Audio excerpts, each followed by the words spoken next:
Well, here we are at Pine Point on the working waterfront on Scarborough's relatively new pier that has all sorts of hydraulic lifts and stuff for the lobstermen to be hauling their traps with. And we're very lucky because Scarborough has allowed us to perch our floating oyster nursery right here at this pier. And this is where we grow the baby oysters in the first phase of their life before we take them out onto our farm. It takes about 2 to 3 years in Maine to grow an oyster. We count basically on an inch a year, and while that seems like an incredibly long time, when you actually start at the beginning of the summer and they're just like a millimeter or two, and you see how many times they've doubled their size by the end of the summer, it's still an amazing, amazing process. So what are we going to see right here? This is where So this is the nursery right down here, and we are growing out. Actually, last year's slow growers are still in this nursery. So we put them out in the nursery this season. And this is what in the industry we call a FLUPSY, a floating upweller system. And basically, there are 8 bins with mesh on the bottom that hold up the baby oysters, and we've got a water flow system through it so that the oysters are constantly filtering water. That's what oysters do. They filter water, they're filter feeders, and they feed by absorbing the nutrients in the water. Now, we talk a lot about this filtering system and how it can clean up polluted areas. They're doing it in Governor's Bay in New York, or Governor's Harbor in New York, for example. And as the oysters clean up the environment, all sorts of other marine species are returning to the New York Harbor. It's really exciting. So we start the oysters for the first season. They spend most of the summer in this nursery. After this initial nursery phase, where we hope to grow them out to the better part of an inch, we put them into bags. And the bags float on the water surface. When we get out to the farm, you'll see lines and lines of floating bags. So cool. But then what we do is we put the oysters in the bottom.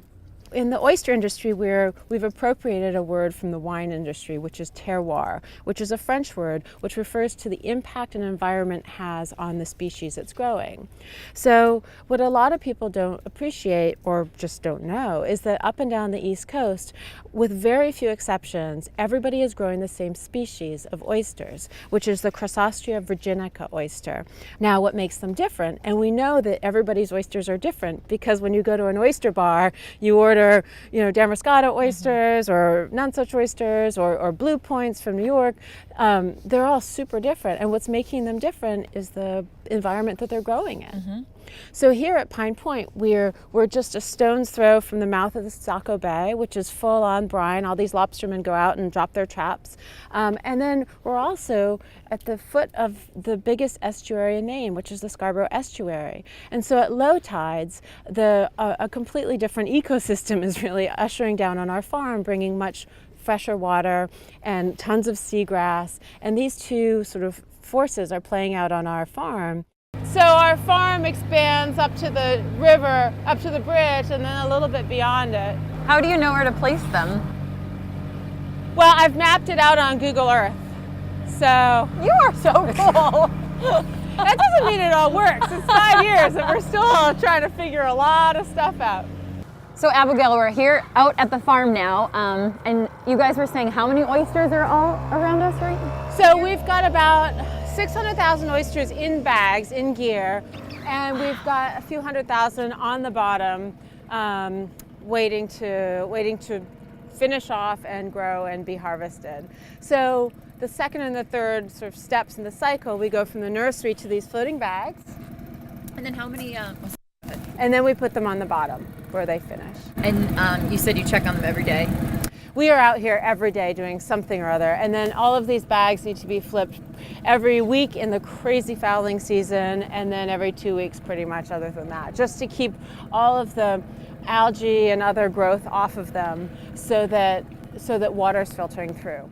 And a lot of Maine businesses buy them, restaurants? Or oh, yes, absolutely. Well, we prioritize Maine. We want to serve as many of them locally as possible. And then when we have enough, we ship them out of state. We've had them in the Grand Central Oyster Bar in New York and cool. Cleo in Boston. We've had them in some really fun places. James Beard House.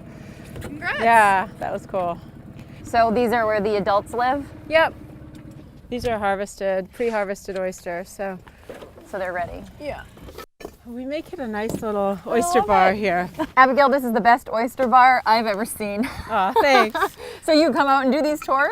We do. Every year since we started offering them 2 years ago, we've had like over 200 people come and sit on our boat and eat oysters. This is awesome. We make them a little mignonette sauce, and we try to sort of enjoy the sort of pomp and circumstance of oysters in the Maine coast. And what a better, this is so beautiful. In the heart of your farm.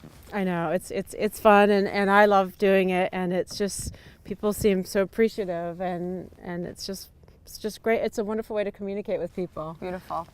It's interesting because as the season progresses, the water warms, and when you go to an oyster bar and you have an oyster at an oyster bar, they have to keep it at 38 degrees at the at a refrigerated temperature.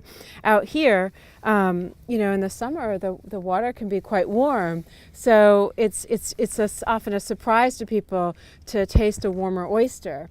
And the advantage of tasting a warmer oyster is also that sometimes when things aren't super chilled, there's a little bit more flavor, so you get a better sense of the flavor profile when you have something that's not super chilled.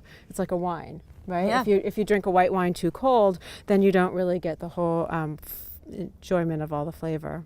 Okay. So, Let's check in. would you like some lemon? Yes, So we sure. when we're out here, we tend to make a big show of it.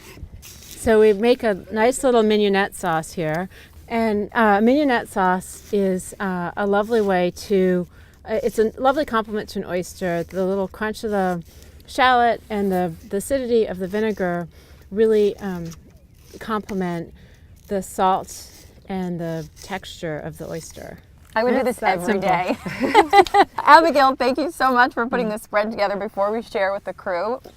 You're telling me that a naked oyster is, say what you just said. Well, if you really want to appreciate the terroir, the environment that is making our oyster what it is, then the best way to do it is just free of anything, and then you can go to town with the sauces. This is such a cool experience. Thank you so much. This, my friends, is called Maine Life. Cheers. Cheers.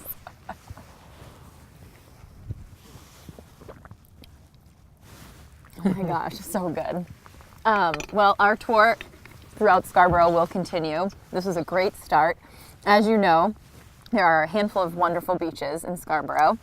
And what do you do at a beach? You surf. So we're going to head down and meet the brothers who started the Black Point Surf Shop and meet them and hear all about what they do in the summertime, actually all year long. So thank you so much. This was so fun. Cheers, everybody.